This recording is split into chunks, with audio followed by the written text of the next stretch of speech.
Сәлеметсіңдер ме балалар? Бүгін бізде тәрбие сағаты, тәрбие сағатының тақырыбы тәуелсіз Қазақстанның өткені мен бүгінгі жетістіктері. Қандай мерекеге арналған деп ойлайсыңдар? Тәуелсіздік алғанымызға 30 жыл болады. Осы жылы қай күні? 16 желтоқсан, дұрыс айтасыңдар. Сондықтан бұл үлкен мереке деп ойлаймын. Бәрі келісетін шығар онымен, Біз тәуелсіздігін алғанымызға 30 жыл. Ол адамзат тарихында, кез келген мемлекет тарихында ол кішкене ғана мерзім, үлкен мерзім деп айта алмаймыз. Басқа елдер мыңдаған жыл, ғасырлар дамыған, біздің тәуелсіз мемлекетімізге тек қана 30 жыл ғана болып тұр. Сондықтан соған орай бүгін біздің тәрбие сағатымыз Қазақстанның қандай жетістіктері бар, қандай өткені бар, болашағы бар, соған арналған. Енді ең бірінші айта кететін болсақ, 1991 жылы Қазақстан егеменді ел болды. Еліміздің тәуелсіздігін ең алғаш болып мойындаған бәріміз Түркия деп ойлаймыз. Бірақ негізі ол қателік дейді. Ең бірінші мойындаған ақш мемлекет екен, ең бірінші Қазақстанды мойындаған тәуелсіз ел ретінде. Ал Түркия 17-ші болып мойындаған екен біздің мемлекетімізді. Бірақ Түркия біздің жерімізде ең бірінші болып өзінің елшілігін ашты. Сол жағынан Түркия мемлекеті бірінші орында екен. Сосын 91-ші жылы қандай жетістігіміз болды? Ол аға кім? Тоқтар Әубәкіров, біледі екенсіңдер, Тоқтар Әубәкіров немен әйгілі болды? Ғарышқа, ең бірінші болып қазақ мемлекетінен, Қазақстан Республикасынан ең бірінші адам болды. Ғарышқа ұшып барған. Сол да бір үлкен жетістік. Өйткені әрбір мемлекеттің азаматы ғарышқа барып көрген емес. Ал бізден Қазақстаннан тағы екінші ғарышкер бар. Талғат Мұсабаев деген. Сонда екі адам бізде ғарышқа барып келген екен. Келесі тағы да 92-ші жылдың 2-ші наурызында Қазақстан Біріккен Ұлттар ұйымының мүшесі болды. Жаттағандар 2-ші наурызда 92-ші жылы біз Біріккен Ұлттар ұйымына кірдік. Ол немене ұйым? Қалай ойлайсыңдар? Бүкіл әлем мемлекеттерін біріктіретін ұйым. Оған Қазақстан мүше болып кіргеннен бастап, сол ұйымдағы мүше болып отырған мемлекеттер Қазақстанды толық мойындады деген сөз. Демек, біздер Қазақстанды жеке тәуелсіз мемлекет ретінде олар мойындады. Мына суретте Нұрсұлтан Назарбаевтың сол Біріккен Ұлттар ұйымында сөйлеп тұрған фотосы. Және мынау тұрған фото бұл Нью-Йорк қаласында Біріккен Ұлттар ұйымының бас пәтері, соның ғимараты, соның суреті.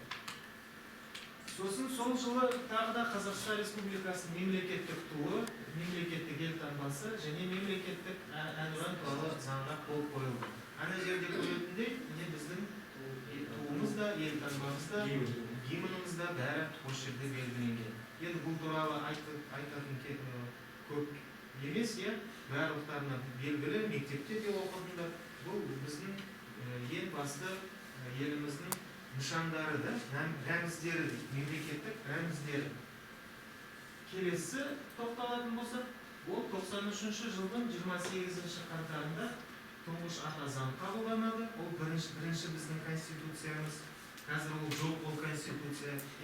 Келесі осы жылы 93-ші жылы 15-ші қарашада ұлттық валютамыз теңге ойлап шығарылды және мемлекетімізде жаңадан өзіміздің валютамыз пайда болды. Нұрсұлтан Назарбаев теледидардан осылай сөйлеп, әрбір ақша туралы бәрін түсіндіріп адамдарға осылай көрсетті. Әне 1 теңгеде Әл-Фараби, 10 теңгеде кім белгіленген? Кім ана? Шоқан Уәлихан, 20 теңгеде Абай, 50 теңгеде Әбілқайыр, және 100 теңгеде Абылай хан, дұрыс айтасыздар. Біледі екенсіздер. Сондықтан 93-ші жылдан бастап бізде жеке өзіміздің валютамыз бар. Ең алғашқы біздің валютамызды жасаған ол Ұлыбритания мемлекетінде жасады. Одан кейін Қазақстанда, Алматыда өзіміздің зауытымыз ашылды, ақша өндіретін. Келесі жетістіктеріміздің бірі ол 94 жылдың 16 ақпанында елбасы Нұрсұлтан Назарбаев ядролық қарудан таратпау туралы шартқа қол қояды. Сөйтіп Қазақстан өз еркімен қуатты қарудан бас тартады. Ядролық қаруы жоқ ел ретінде әлемге танылады. Ол не деген сөз? Біз өзіміз, бізде ол кезде әлемде 4-ші орында болғанбыз ядролық қару жарақта. Бірақ біз одан өзіміз бас тарттық. Неге, қалай деп ойлайсыңдар? Кімнің қандай ойлары бар? Неге біз өзіміздің ядролық қаруымыздан бас тарттық? Өйткені мына суретте не белгіленген? Мынау бізде көтеріліс. Неге қарсы көтеріліс? Ядролық қаруға. Ядролық қаруға, ядролық сынақтарға және Семей ядролық полигонына қарсы көтеріліс 1989 жылы болған. Ал анам оны басқарған мына кісі кім? Кім біледі? Әлі арамызда бұл кісі. Қазір біраз енді қартайды бұл кісі. Олжас Сүлеймен, білесіңдер, иә? Олжас Сүлеймен ядролық қаруға қарсы бізде Невада Семей деген ұйым ашты. Сол Невада Семей арқылы ол осы ядролық Семейдегі ядролық полигонына көңіл бөлді. Оны және 1989 жылы тоқтатты. Ал 94 жылы Нұрсұлтан Назарбаев бүкіл Қазақстандағы ядролық қаруды жою туралы, одан бас тарту туралы шешім қабылдады. 94 жылы. Келесі 1995 жылы 30 тамызда бізде не қабылданды? Суретте бұл белгіленіп тұр. Жаңа конституция. Бұл конституция референдум арқылы қабылданды. Ол не деген сөз, референдум деген? Адамдар өздері осы конституцияға барып дауыс берді. Осы конституцияны қабылдаймыз деп адамдар рұқсат берді, шешім қабылдады. Ол кәдімгі сайлау сияқты референдум ретінде өтті.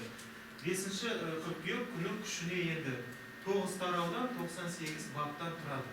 98 бап дегеніміз онда барлығы белгіленген. Президент, парламент, жергілікті өкілетті органдар және Қазақстан қандай мемлекет, зайырлы, демократиялық, бәрі сол жерде жазылған. Ең басты адамның құқықтары осы конституцияда жазылған. Келесі бізде 96 жылы Қазақстанның араласуымен Шанхай ынтымақтастық ұйымы құрылды. Шанхайская организация сотрудничества орысша. Бұл ұйым не үшін құрылды? Осы ұйымға кірген мемлекеттер, ана жерде біз көреміз, иә? Иран, Қытай, Тәжікстан, Ресей, Қырғызстан, Қытай, Қазақстан, ана жерде Өзбекстан және ана жерде Түркменстан, қателеспесем, иә? Осы мемлекеттердің барлығы енді бір-бірімен тығыз қарым-қатынаста, бір-бірімен сауда-саттық жағынан, барлық экономикалық сұрақтар бойынша бір-біріне көмектеседі. Осыны ойлап шығарған, осы ұйымды ойлап шығарған біздің тұңғыш президентіміз Нұрсұлтан Назарбаев, иә? Әліңге дейін бұл ұйым бар, әліңге дейін жұмысы жалғасады. Келесі, иә? 97 жылы 20 қазанда елбасы Нұрсұлтан Назарбаев Қазақстанның жаңа астанасы Ақмолаға көшетін туралы ресми түрде жария етті. Осы жылдың 8 қарашасында Қазақстан Республикасының мемлекеттік рәміздерін Алматыдан Ақмолаға шығарып салу рәсімі өтті. Сондай-ақ 3 желтоқсанда премьер-министрдің кеңсесі Ақмолаға көшті. Біздің астанамыз қазір Нұр-Сұлтан деп аталады, оған дейін Астана дедік, басында Ақмола деп аталды. Ақмола деген қала болды. Барлықтарына белгілі шығар. Сендер ол кезде әлі дүниеге келген жоқсыңдар, бірақ есте сақтап алу керек. Бірінші Ақмола, одан кейін Астана, енді Нұр-Сұлтан деп аталады. Міне мына суретте біз нені көре аламыз? Астана қаласы осылай салынды. Түкте жоқ, иә? Бәйтеректің қасында ештеңе болған жоқ. Бірінші бәйтеректі салды да, содан бастап бүкіл жаңа Астананы сала бастады, иә? Енді біз мына жерден көре аламыз, келесі суретте қаншама ғимараттар салып тастаған, иә? Әне бізде бәйтерек тұр, соның қасында қаншама, иә? Неше түрлі айнелі ғимараттар бар, иә? Негізі Астана қаласы қазір әлемдегі ең жас Астана, Нұр-Сұлтан қаласы, иә? Және міне орталық Азиядағы ең биік ғимарат салып жатыр, иә? Абу Даби Плаза деп аталады, 88 этаждық үлкен ғимарат болады. Астана деген атауы берілді. Және осы 98 жылы зейнетақы реформасы басталды. Ол не деген сөз? Әйел адамдар 58 жастан бастап зейнетақыға шығады. Ер адамдар 63 жасында шығады. Сондықтан ол енді қазір әйел адамдар мен ер адамдардың зейнетақыға шығу жасын теңестірді. 63-ке дейін әкелді. Бұрын осылай болатын. Бірақ қазіргі кездегі шығатындар енді 1 жаста шығады. Әйелдер де, ер адамдар да, 63 жасында. Келесі тағы да бір ұйым біздің президентіміздің инициативасымен ашылған, ол Евразиялық экономикалық одақ деп аталады. Ол Евразийский экономический союз, ЕАЭС. Осы бұл ұйымның ішінде осы жерде белгіленген мемлекеттердің президенттер тұр, Белоруссия тұр жерде, Қырғызстан да бар, Қазақстан, Ресей. Осы мемлекеттердің ішінде тауарлардың бәрі бірге өндіріліп, бірге жүреді. Енді біз сол елге сата аламыз, Ресейге, Ресей бізге сата алады. Тезірек ешқандай андай шекарада деген ешқандай нелер болмайды. Шектеулер қойылмайды. Сондықтан Еуразиялық экономикалық одақ дегеніміз ол да Ресей, Беларусь, Тәжікстан, Қырғызстан, одан кейін бұның ішіне Армения деген ел де қосылды. Армения деген ел. Келесі 2001 жылы 16 желтоқсанда Қазақстан тәуелсіздігіне 10 жыл болды. Осы жылы көптеген ауқымды шара ұйымдастырылып, Рим папасы суретте белгіленген бұл кісі қайтыс болды. Бірақ 2001 жылы Қазақстанға келіп, қазақша сөйледі, қазақша оқыды. Бұл Рим папасы Рим қаласында отырады, Ватикан деген кішкентай мемлекеттің ішінде. Сол бірінші рет Қазақстанның тарихында, тіпті ТМД елдерінің тарихында Рим папасы ТМД елдерінің біреуіне келді, Қазақстанға келді. Бұл Нұрсұлтан Назарбаевтың шақыруымен келді. Келесі 2002 жылы Тараз қаласы 2000 жылдық той атап үлгерді. ЮНЕСКО деген ұйым бар, Біріккен ұлттар ұйымының ішінде. Сол ұйымның басқаруымен осындай мерейтой өтті. Тараз қаласы бізде ең көне қала. Одан кейін Түркістан деген қала естіген шығарсыздар. Қазір Түркістан қаласы оңтүстік Қазақстанның орталығы. Оны өте қарқынды дамытып жатыр. Біз оны сабақтарда оқыған кезде оған тағы да тоқталамыз. Түркістан қаласында қазақтардың құрылтайы өтті. Құрылтай дегеніміз не? Құрылтай деген. Бүкіл қазақтарды жинау, дұрыс айтасың. Бүкіл қазақтарды жинау. Шет елдегі, өз еліміздегі қазақтар, беделді азаматтардың бәрін жинайды. Ол да Нұрсұлтан Назарбаевтың сондай бір ойы. 2003 жылы Астанада әлемдік және дәстүрлі діндер құрылтайы өтті. Мені суретте көре аласыңдар, әртүрлі діндердің адамдары, басшылары Астанаға келіп кездесті. Ана ғимарат пирамида, Астанада тұрған. Осы не үшін кездесу үшін салынған ғимарат. Тек қана осы ғана арналған сол ғимарат. Қазір онда музей ма бірдеңке жасап қойды. Бірақ негізі осы ғимарат сол үшін ғана салынған. Сонда бізде бұл мереке арқылы біз Қазақстан өзімізді қалай көрсетпекші болдық?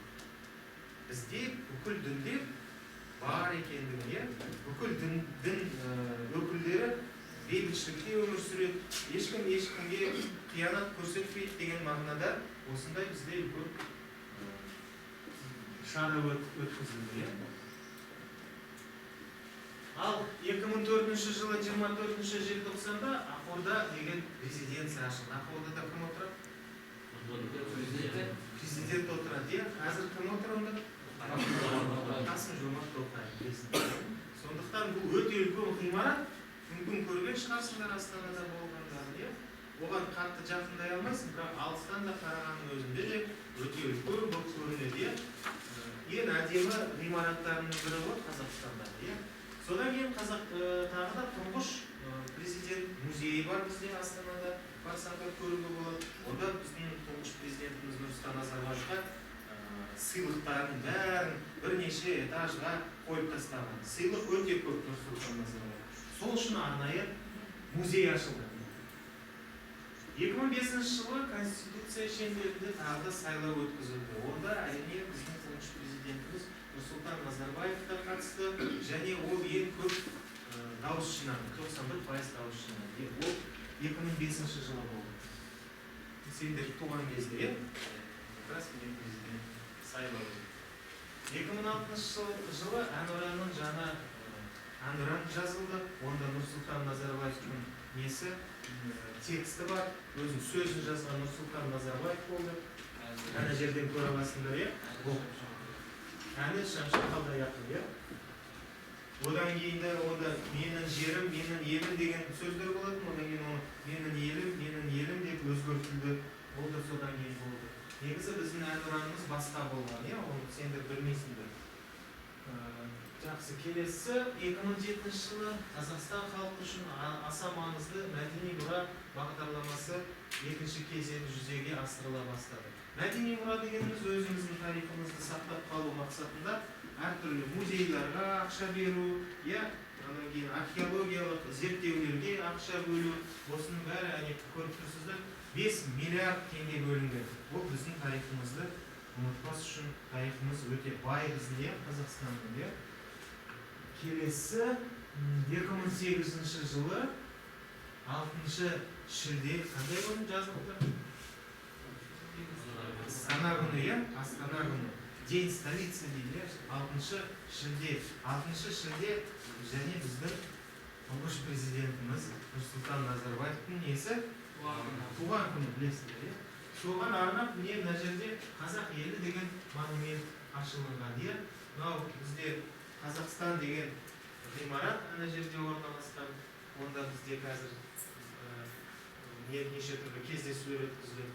Мынау бізде университет. Келесі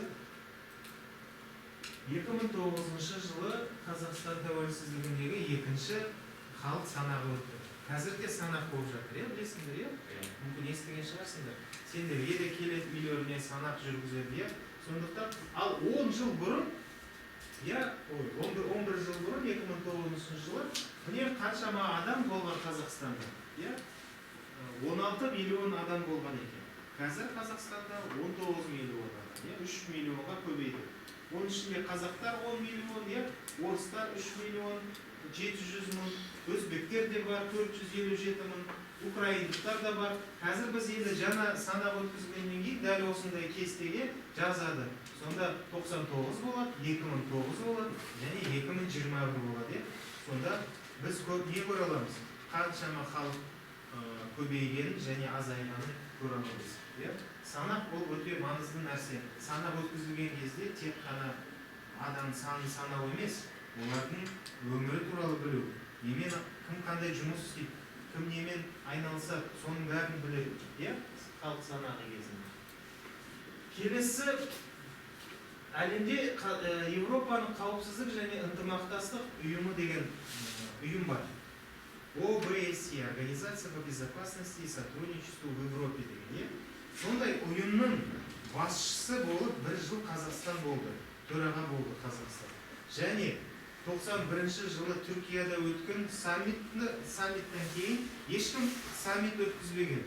Ал Қазақстан 2010 жылы, қанша жыл соңында? 20 жылдан кейін ғана ең бірінші болып бүкіл осы одаққа кіретін президенттердің бәрін жинады. Мына жерде мне Францияның президентін көруге болады, Ресейдің президенті, ана жерде Германияның басшысы Ангела Меркель. Сондықтан мына жерде бәрі көрінбейді, бірақ бүкіл президенттер, сол ұйымға кіретін президенттер немесе олардың орынбасарлары, немесе премьер-министрлары келді Астанаға 2010 жылы. Өте үлкен сондай жаңалық болды Қазақстанда. Тұңғыш рет осыншама көп президенттер келді. Соның саммит ОБСЕ өткізілді. Келесі, мынау енді білетін шығарсыңдар. Алматы мен Астана қалаларында азиялық ойындар өткізілді. Қысқы азиялық ойындар. Ол да бір жетістік. Өйткені жазғы ойындарды өткізе алмағаннан кейін біз мысалы қысқы ойындарды да өткізе аламыз. Бізде қыс та бар, жаз да бар деген сияқты. Сондықтан Қазақстан мұнда өте көп медальға иеленді. Бұл ойындардың символы кім? Барыс. Барыс, дұрыс айтасыз. Қазақстанда барыс бар ғой бізде. Бәр жерде белгіленген, президенттің таңбасы бар, онда да барыс белгіленген. Келесі, жаңағы мен айтып кеткендей, Қазақстан 2050 стратегиясының тіпті суретінде де барыс белгіленген. 2013 жылы Қазақстан 2050 стратегиясы халыққа жария етілді. Бұл стратегияның ең басты мақсаты Қазақстан 30 дамыған елдің қатарына кіру керек. 2050 жылы сонда біз 30 әлемдегі ең дамыған мемлекеттердің қатарына кіру керекпіз. Сонда бізде мақсат елімізде. Келесі тағы бір жетістіктеріміздің бірі 2014 жылы үкімет қайта құрылды. Енді бізде әртүрлі министрліктер бар, 17 министрлік бар. Қандай министрліктер білесіздер мысалы? Біз мынаны кім басқарады біздің сабағымызды? Қандай министрлік басқарады? Білім министрі басқарады. Білім министрінің атын білесіңдер ме? Қазір. Біз бәріміз соған бағынамыз. Білім министрі бізде не? Асхат Аймағамбетов. Сендерге көрінбейді әрине. Және қазір көп теледидардан көрсететін денсаулық сақтау министрі Алексей Цой. Мына жерден көрінбейді әрине, бірақ министрлердің ішінде әйел адамдар да бар. Және ол бүкіл мына министрлік басқаратын кім қазір? Премьер-министр, аты жөні кім? Естіген шығарсыңдар жаңалықтардан? Асқар Мамин, жаттап алыңдар. Асқар Мамин, ол бізде премьер-министр. Үкімет сонда не үшін құрылады? Заңдарды орындау және оларды қадағалау үшін құрылатын үкімет. Келесі 2015 жылдың 27 шілдесінде Қазақстан тағы бір ұйымға кірді. Көрдіңдер ме, біз қаншама көп мемлекеттік әлемдік ұйымдарға кіріп жатырмыз. ВТО дейді, Всемирная торговая организация, ол сауда ұйымы, әлемдік сауда ұйымы. Онда кіргенімізден біздің тауарлардың сапасы жоғары болады деген сөз. Енді біз бұлардың талаптарына сай тауар жасау керекпіз. Тамақ, киім, кез келген тауар. Енді біз осы ұйымға кіргеннен кейін осы ұйымға кіріп жатқан кезде, қол қойып жатқан кезде фотоға түсірілген. Сол енді біз сол сапаға сәйкес тауар өндіру керекпіз. Келесі барлықтарын білесіздер, бұл енді Қазақстан тарихындағы өте дүркіреп өткен, бәрімізге белгілі Экспо көрмесі. Экспо көрмесі не үшін жасалды? Қалай ойлайсыңдар? Не үшін керек бізге Экспо көрмесі? Не үшін өткіздік біз бұны? Басқа мемлекеттер келу үшін. Басқа мемлекеттер келіп, Қазақстанмен танысу үшін, Бұның басты тақырыбы, Экспо. Ол, ана жерде жазылып тұр, Future Energy. Future дегеніміз болашақ, energy деген энергия, болашақ энергиясы деген мақсатта тақырыпта өтті. Сонда бұл Экспо арқылы Қазақстан өзінде танымал еткізді, және басқа елдерді де Қазақстанға әкелді. Соған арнап, мынандай ғимарат салды. Мүмкін барып көрген шығарсыңдар Астанада. Мен көрген жоқпын бұны. Бірақ бұны айтады, әлемдегі ең үлкен домалақ шар тәріздес ғимарат дейді. Әлемдегі 8 қабатты, және ол неден жасалынған? Тек қана шыныдан жасалынған. Сол Экспоның арқасында қаншама миллион адам, Қазақстан 3 миллион адам келді, жазылып тұрған жерде.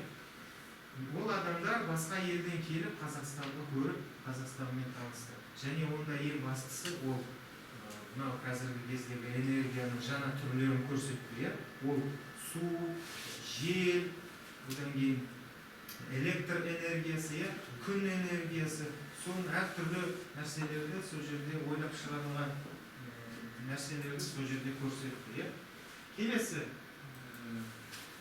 2018 жылы 1 қаңтарында Қазақстан Біріккен Ұлттар Ұйымының Қауіпсіздік кеңесіне төраға болды. Қауіпсіздік кеңесі дегеніміз ол әлемде бір соғыс болса, Онда қауіпсіздік кеңесі жиналады да, сол соғыс болып жатқан елдің тағдырын шешеді сол жерде. Соның басшысы ретінде Қазақстан 2018 жылы төраға болды.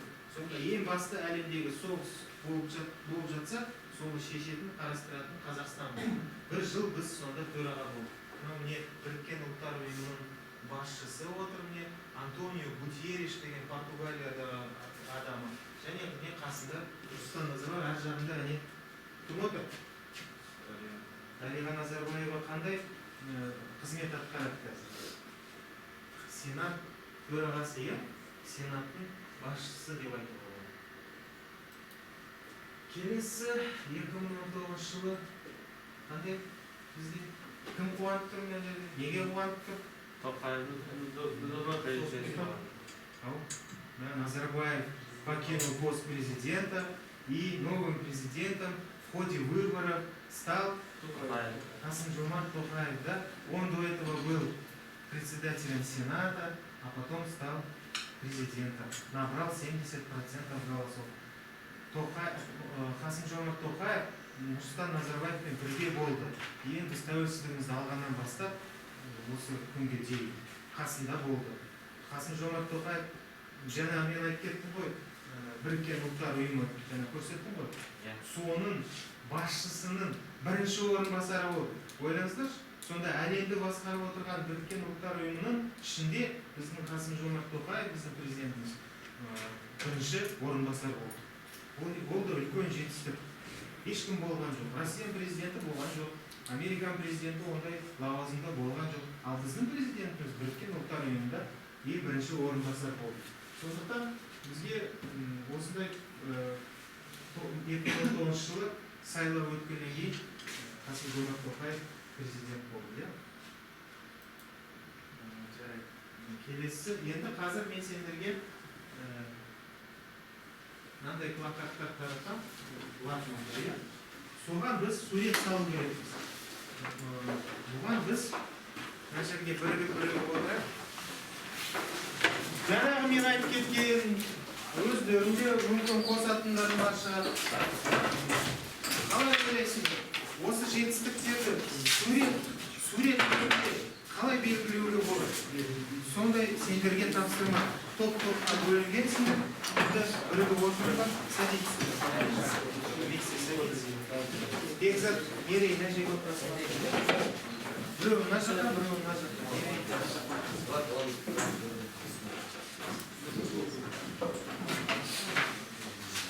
Сурет арқылы қалай белгілеуге болады? Жаңа мен көп нәрсе көрсеттім ғой. Соның бәрін қалай белгілейміз?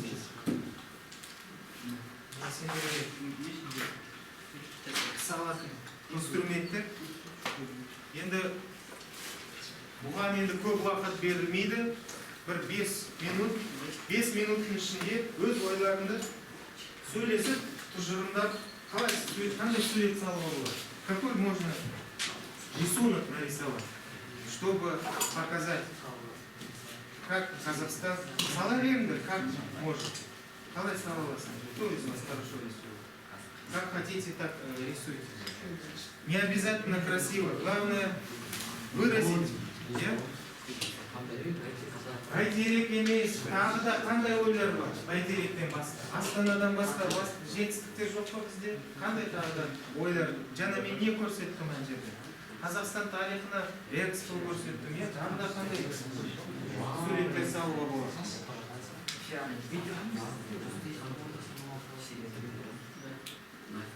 Тез, 5 минут қана бізде.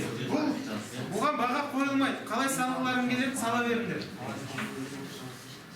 Ешкім сендер әдемі сал деп жатқан жоқ. Сендер өз ойларыңды білдіру керексіңдер.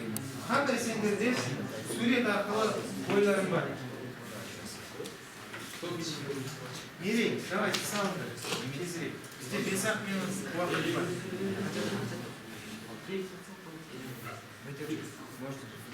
Мына жақта олдар салып. Бірнеше сала беріңдер, өздерің білесіңдер. Қалай саласыңдар, не саласыңдар? Қисық саласыңдар ма? Әйтеуір маған сендердің ойларың керек. Қандай сендерде ойларың бар? Бирөө линейка алып келди. Сол линейкамен салыңдар анда. Түсүү болот.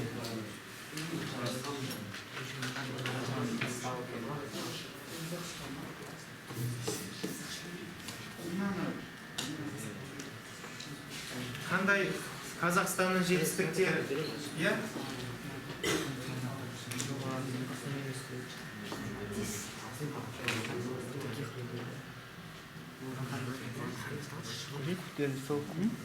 Футбол меловой.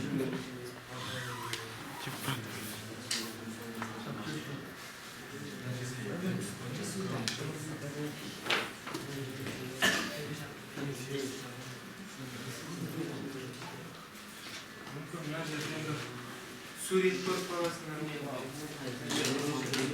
Қазақстанның қандай жетістіктерін жаңа мен айттым. Салыңдар ұлдар, түкте жоқ қой сен. Тез-тез салыңдар. 5-ақ минут. Уақыт жоқ. Біреулердің бір жартысына салуға болады, біреулердің екінші жартысына салуға болады плакаттың.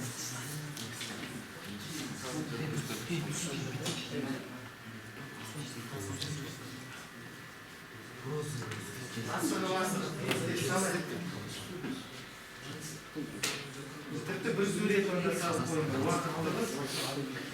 Бір онда сурет салыңдар да, оны дұрыстап бояндар онда.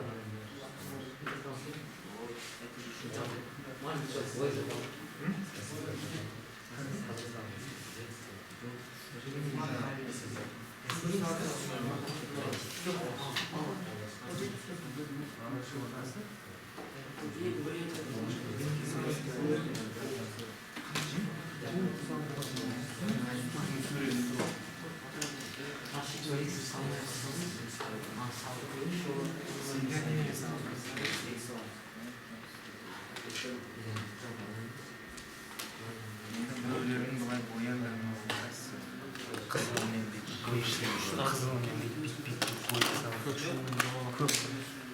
Не, көрінетіндей болсын.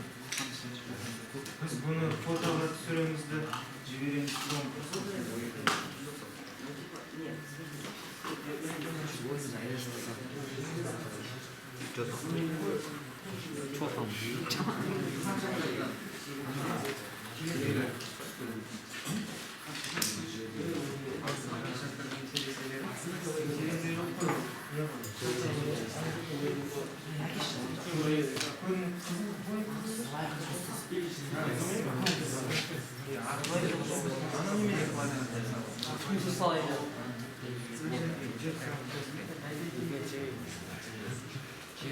Морковку похож. Не салатся. А как? Если вот он качество,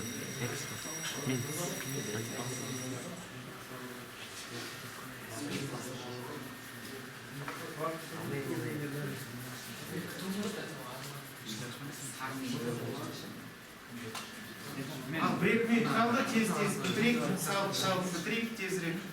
Біреулерін боя беріңдер, иә.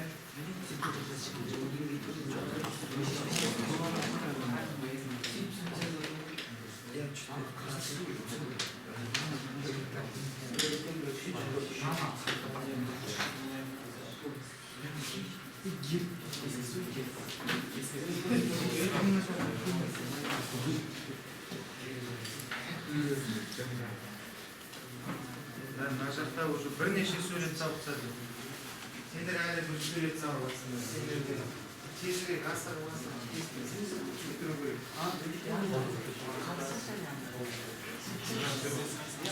Шарымен бояп.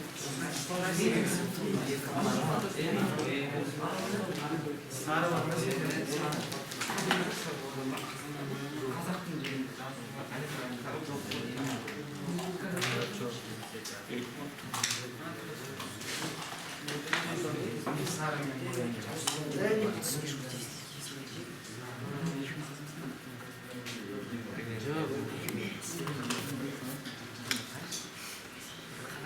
Дай так.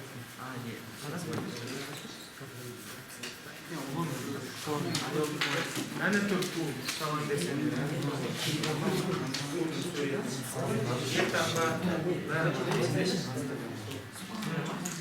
Маған көрмейді ғой қаттырақ басып. Қандай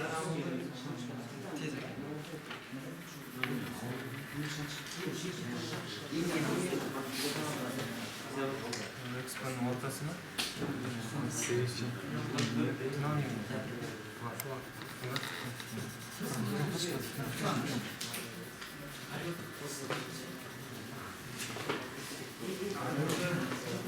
бүркітті салындырайын.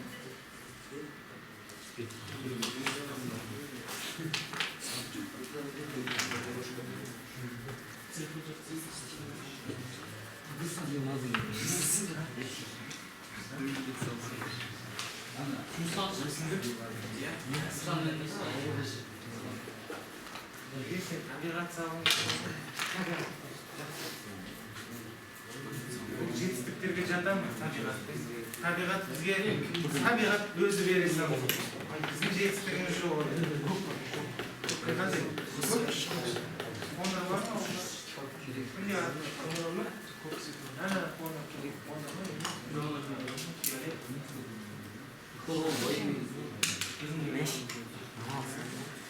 Жоқ.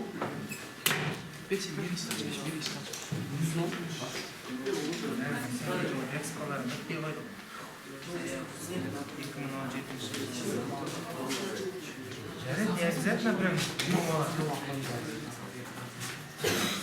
ал кім аяқтады? Сол жерімізден аяқтайық оны. Уақыт тығыз. Кім мына жерде қорғайды қазір? Данил будешь защищать. Рахат? Данил будем вместе рассказывать, что вы нарисовали. Ну или можете все вместе приятно вернуть. Мен плакат стоп тұрамын, сен де арқасында.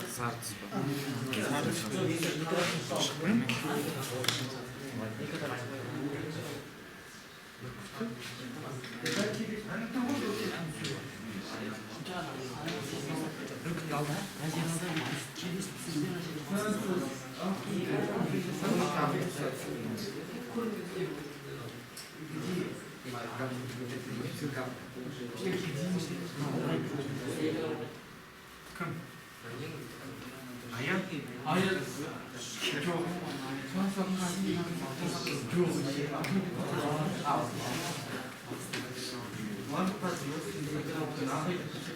Кімді? Ақорда?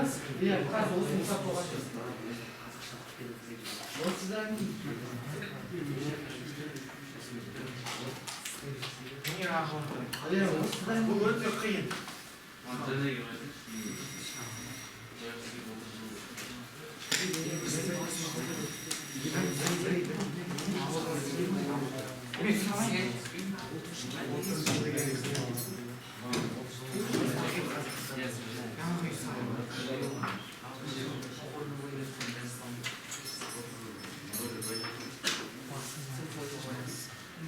Давай, маған бітіріңдер, сен сонымен защита.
Жарайды, кім болды?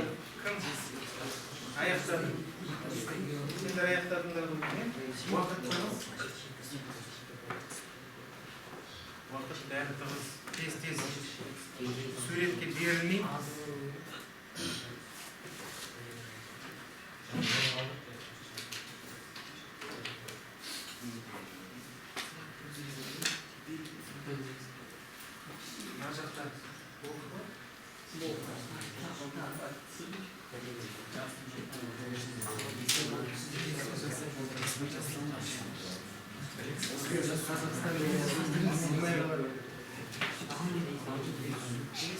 Ой, жазған оңай.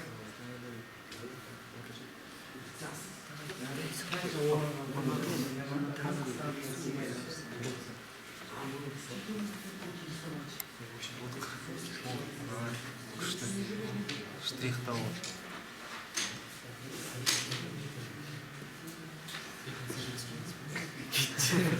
Жақсы, онда сендердікін қорғай берейін, е? Мен бүйтіп көтеріп тұрам, сендер айта беріңдер. Ал, міне қарай. Екінші тобымыздың салған суреті. Сондай, қандай мағынада салынған? Қалай ойлайсыз? Жоқ, сендер айтыңдар. Сендер салдыңдар ғой, енді айтыңдар. Мына жерде, мынау не?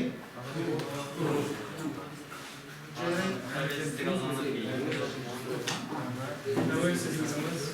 Бұның басты жетістіктерінің бірі деп айта аламыз ба? Иә, жаңа мен айтып кеткендей, не болды бұмен? Экспоны өткіздік.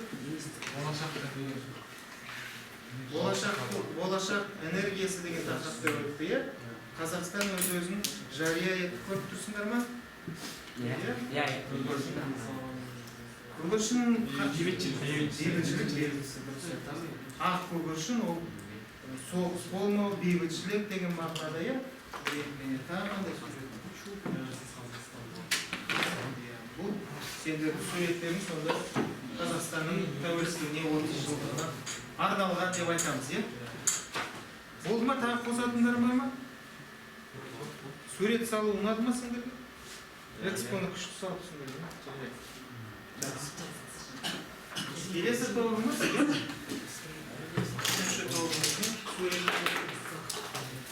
Сендерде что-то краскалар аз болды ғой деймін. Күндерінде балқып барады екен. Мұнда тудың белгісі нені білдіреді? Не үшін салдыңдар туды?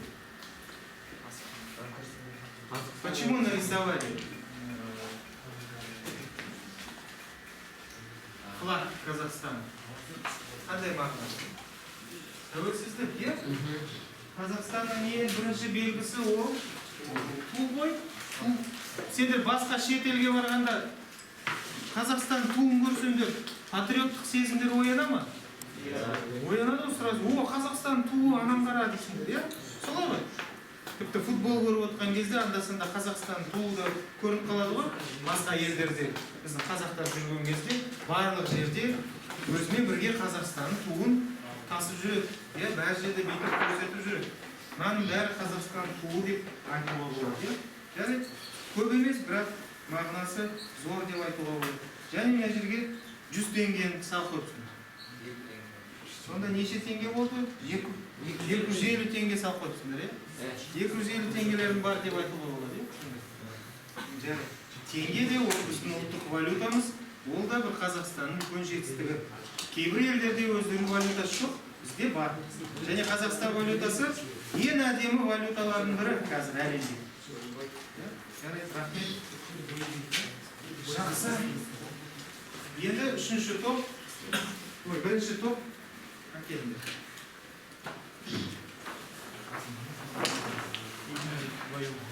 Ең көп салған, ең көп уақыт кетірген бізде тобымыз. Лай. Мынау бізде Қазақстан туын салыпсыңдар, жарайды. Оны біз айттық. Мынау бәйтеректің жолдары ғой. Бәйтерекке баратын жол салып тұр. Бәйтеректердің біраз ананасқа ұқсайды екен. Өте жақсы. Біз сары бояп қойыпсыңдар. Өте жақсы. Бәйтерек те ол Астананың белгісі, бірақ Астана елорда болғаннан кейін Нұр-Сұлтан қаласын. Сондықтан біз оны бәйтеректі де жақсы көреміз, өзіміздің қаламызда тұрғанда. Одан кейін мына Ақорданың суретін шығар дедім, міне Ақорданы күшті салып қойыпсыңдар. Ақордада бізде президент отырады деді. Және мына жерде Хан Шатырдың үстіне Қазақстанның туын салып қойды. Қазақстан туы болмаса да, әйтеуір армандарында болсын. Енді оған сондай идея лақтырыңдар енді сол хан шатырдың басшыларына. Қазақстан үлкен туын ол қойсын деп. Енді жақсы. Хан шатырда ол әлемдегі ең үлкен шатыр ғимарат. Бұндай ғимараттар жоқ әлемде. Жарайды, өте жақсы. Барлықтарына ұнады деп ойлаймын. Осымен біздің тәрбие сағатымыз аяқталды деп айтуға болады. Қазақстан жалпы жетістіктері өте көп, бірақ біз кейбірлеріне ғана тоқталдық. Енді барлықтарына рахмет. Осымен тәрбие сағаты аяқталды.